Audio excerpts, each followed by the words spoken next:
శ్రీ గురుభ్యో నమః. మద్గురుదేవులు చిన్నరామచంద్రయార్ల వారి పాదపద్మములకు నమస్కరించుకుంటూ, శ్రీ సత్యానంద సత్యమయార్ల వారికి నమస్కరించుకొని, శ్రీమద్భాగవత కృష్ణదేశకేంద్రుల వారు రచింపబడిన శక్తిద్వయ నిరాశకంబైన శుద్ధ నిర్గుణతత్వ కందార్థ ధరువుల నుండి 15వ అధ్యాయము శిష్యుని లక్షణం నుండి 14వ కందార్థము క్రమ సంఖ్య 245.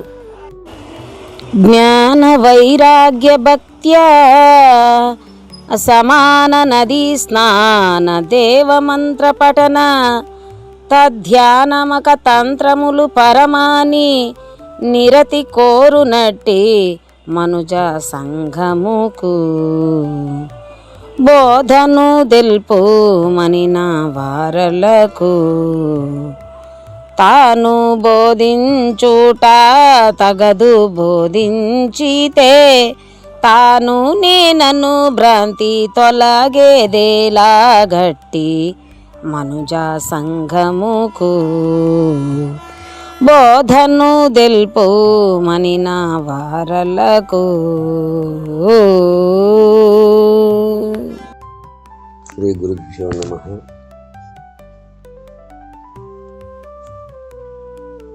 ఆత్మానాత్మరహితం అచల పూర్ణోపదేశికం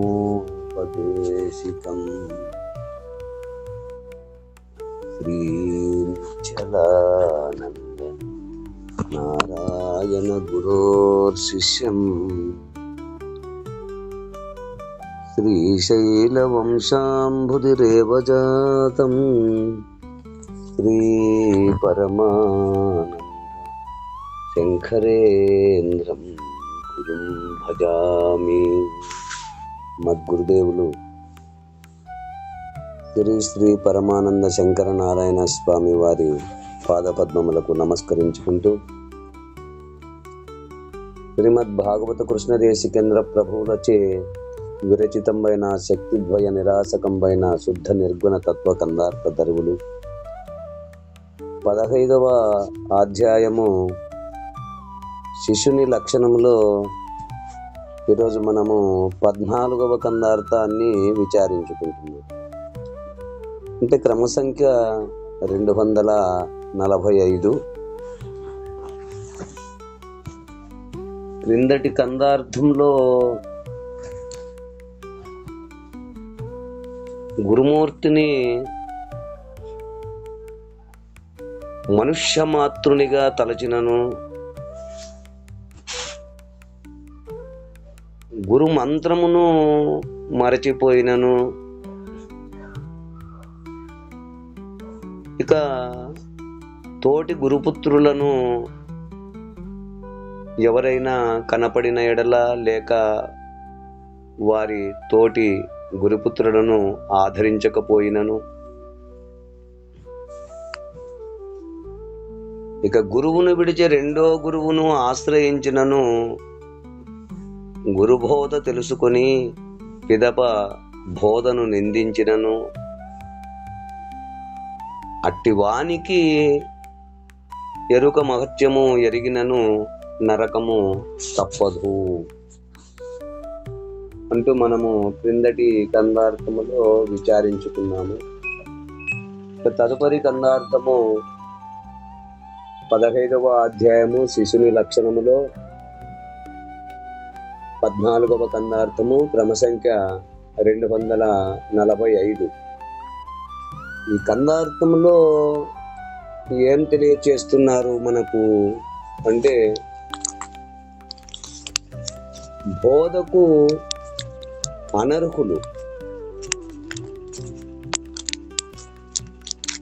ఈ పరిపూర్ణ బోధకు అనర్హులు ఎటువంటి వారో మనకు ఈ కందార్థం ద్వారా స్పష్టంగా తెలియచేస్తున్నారు. ఎందుకు అంటే,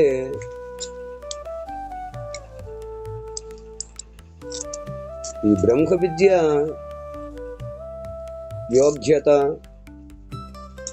పాత్రత గల వారికి మాత్రమే ఉపదేశించవలసినదిగా ఈ సాంప్రదాయమునందు నిర్దేశింపబడి ఉన్నది.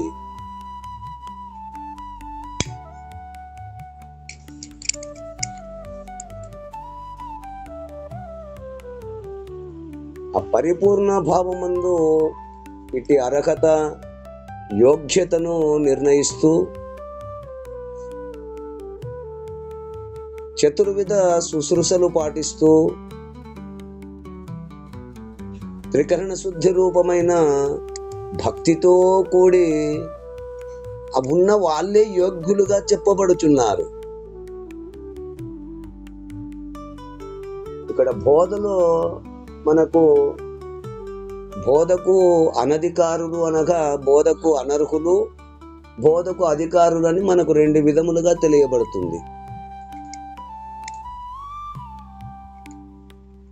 కనుక ఆ లక్షణాలన్నీ ఉన్నటువంటి వారికి, ఎవరికి అంటే పరిపూర్ణ భావమందు ఇట్టి అర్హతను యోగ్యతను నిర్ణయించుకొని ఆ సద్గురుమూర్తికి ఆ చతుర్విధ శుశ్రూషలు పాటిస్తూ త్రికరణ శుద్ధి రూపమైన భక్తితో కూడి ఎవరైతే ఉంటారో అటు ఉన్న వాళ్ళే యోగ్యులుగా చెప్పబడుచున్నారు ఈ పరిపూర్ణ బోధకు.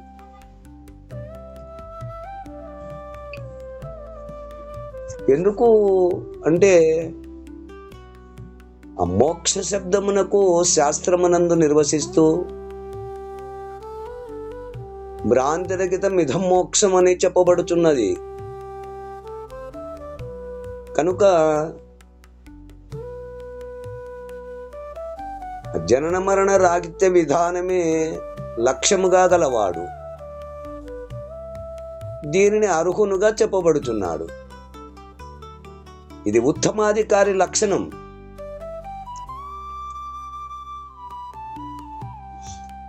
కానీ మరి నేటి కాలంలో గురువులను ఆశ్రయించిన వారందరూ ఇటు యోగ్యత గలవారేనా అని ప్రశ్నించినచో కారనే చెప్పవలసినదే.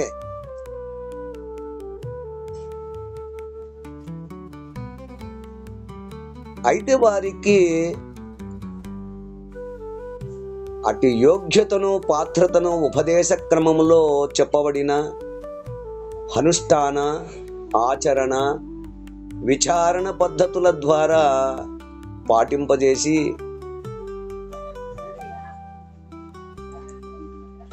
ఈ అధికారాన్ని యోగ్యతను కలిగించి ఆ పరిపూర్ణ భావమును ఉపదేశించవలసి ఉన్నది.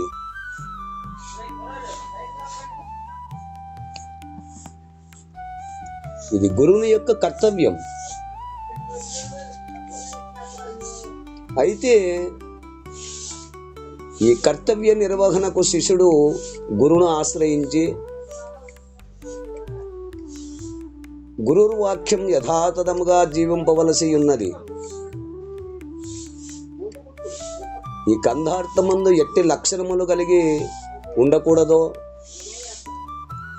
భ్రాంతిరహిత విధానము అవి ఎట్లు అవరోధములో మోక్ష మార్గమునకు ఆ ప్రపంచములో ఎన్ని మార్గములున్నవో చెప్పబడుచు ఆ పరిపూర్ణ భావమును వినుటకు గల అధికారాన్ని కూడా ఈ కందార్థమునందు మనకు తెలుపుతున్నారు. ఎలాగునంటే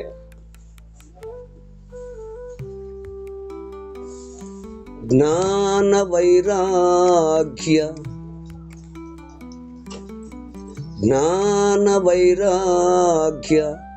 భక్త్య అసమాన నదీ స్నాన దేవ మంత్ర పఠన తజ్ధ్యాన మకతంత్రములు పరమాని నిరతి గోరిన ఎట్టి మనుజ సంగముకు బోధను జల్పమనిన వారలకు తాను బోధించుట తగదు, బోధించితే తాను నేనను భ్రాంతి తలగేదెలాగా అట్టి మనుజ సంగముకు బోధను జల్పమనిన వారలకు. అంటూ మనకు ఇలా తెలియచేస్తున్నారు. శిష్య, సద్గురుదేవా, వివరించండి నాయన. జ్ఞానము, జ్ఞానమనగా ఆకాశభూత సంబంధమైన జ్ఞానము.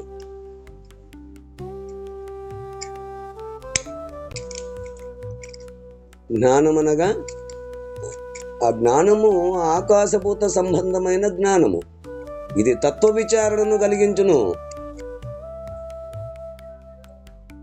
ఇక వైరాగ్యము, వైరాగ్యమనగా విడిచే లక్షణము, అంటే విడవబడే లక్షణము కలిగించున్నది.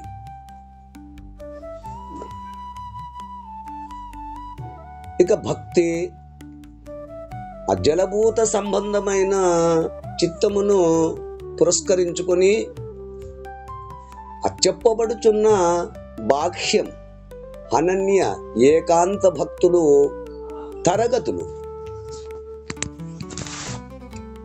భక్తి అనగా జలభూత సంబంధమైన చిత్తమును పురస్కరించుకొని చెప్పబడుచున్న బాహ్య, అనన్య, ఏకాంత భక్తులు అనేటువంటివి తరగతులు. ఇక అసమాన అంటే వీటితో సమానమైన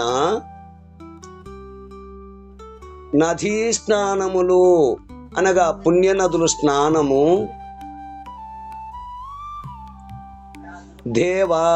దేవతలను గూర్చి మంత్రపఠన, మంత్రమును పఠించుట, అపృథ్వీభూత సంబంధమైన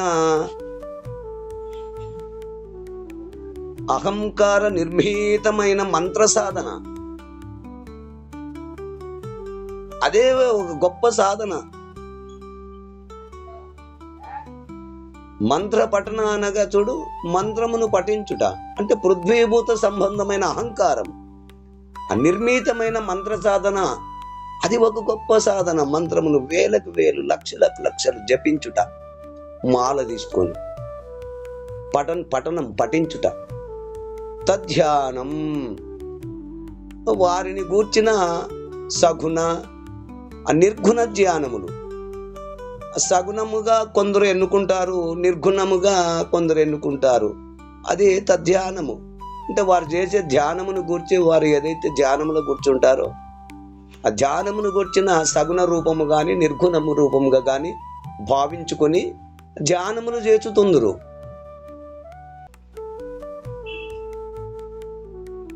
ఇక మఖ అనగా యజ్ఞములు. ఆ యజ్ఞములకు సంబంధించినటువంటి యొక్క తంత్రములు, ఈ మొదలైన పనులన్నీ మఖ అనగా యజ్ఞములు, ఆ మంత్రములు, ఆ మొదలగు సంబంధమైనటువంటి పనులన్నీ పరమాని, ఆ గొప్పవైనవిగా మోక్షమునకు మార్గములుగా భావించి నిరతి కోరునట్టి ఆ నిరంతరము వాటి గురించి ఆలోచించుచు ప్రయత్నం చేసి మనుజా సంగమునకు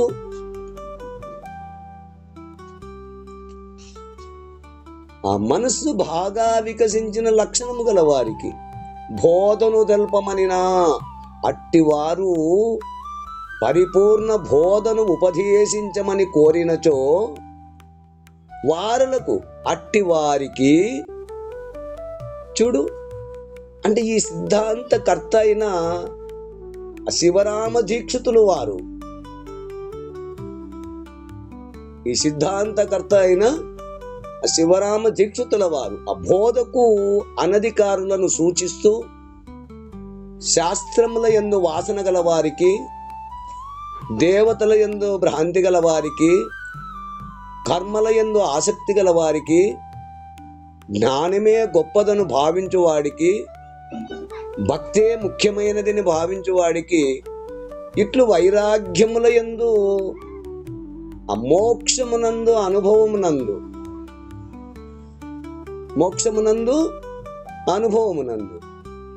అశ్రవణ మనన నిధి ధ్యాసల యందు అద్వైత విశిష్ట అద్వైత భ్రాంతి గల వారికి ఈ మార్గము ఉపదేశించకూడదు అంటూ శివరామ దీక్షితులు వారు నిర్దేశించి ఉన్నారు.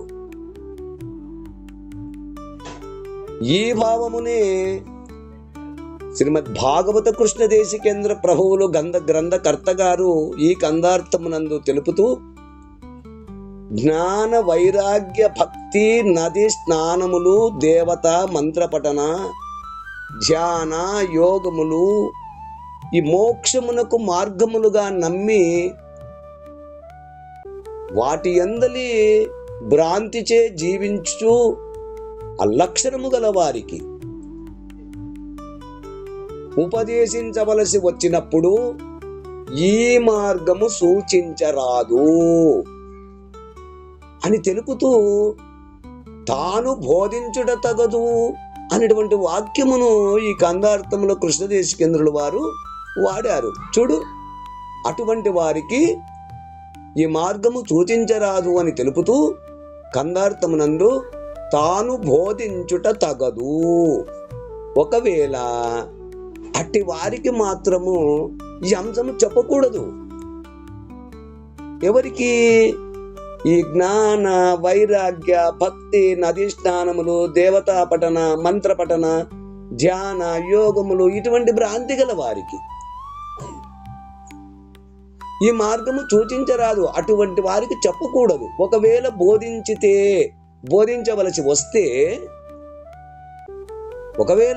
బోధించవలసి వస్తే తొందరపడి వారికి ఈ విషయం చెప్పగలిగితే ఏమవుతుంది?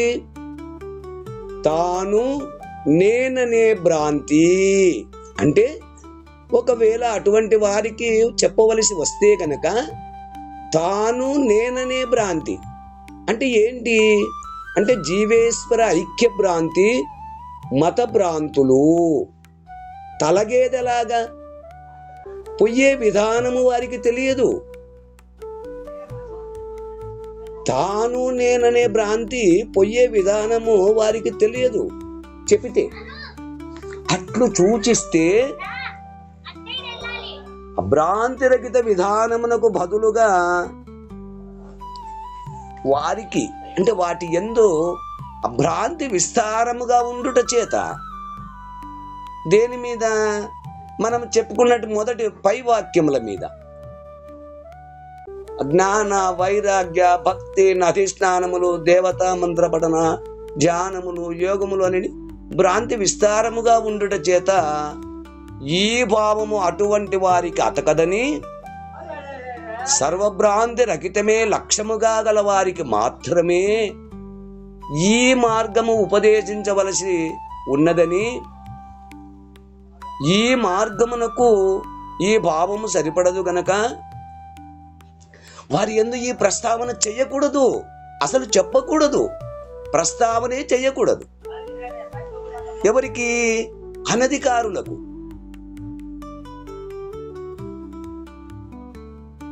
ఇట్టి అధికారమును గూర్చి ఈ గ్రంథ ప్రారంభముననే మొట్టమొదటనే కృష్ణదేశికేంద్రులు వారు సభా విజ్ఞాపనలో జనులార జనన మరణములను తొలగం త్రోయజాలు లక్షణయుతమై అని అక్కడ వాడారు, శబ్దం వాడారు. లక్షణయుతమై అంటే ఆ లక్షణము, ఆ లక్షణయుడై ఉన్నటువంటి శబ్దము చేత ఆ లక్షణములు కలిగినటువంటి వాడు, సాత్విక లక్షణములు కలిగి త్రికరణ శుద్ధి కలిగి ఆ భక్తి జ్ఞానములు కలిగి ఆ త్రికరణ శుద్ధి చేత గురుమూర్తికి చతుర్విధులు సుశ్రుతలు చేసేటువంటి సాధన సంపత్తి లక్షణయుతుడు. అటువంటి లక్ష్యముగా కలిగినటువంటి వాడు. అటువంటి శబ్దము చేత ఉన్నటువంటి వానికి తెలపబడాల్సినది అవసరం ఉన్నది.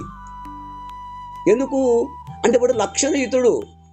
చక్కగా గురుమూర్తిని ఆశ్రయించి చతుర్విధ శుశ్రూషలు చేసి భక్తి జీవన విధానమునందు చక్కగా తూచా తప్పక నడుచుకుంటూ గురుమూర్తి ఆజ్ఞానుసారంగా జీవన విధానములో సాధన సంపత్తి గలవాడు నడిచేవాడికి ఈ బోధను తప్పక తెలుపబడినది అంటూ మనకు ఈ కందార్థమునందు వివరణను అందిస్తున్నారు.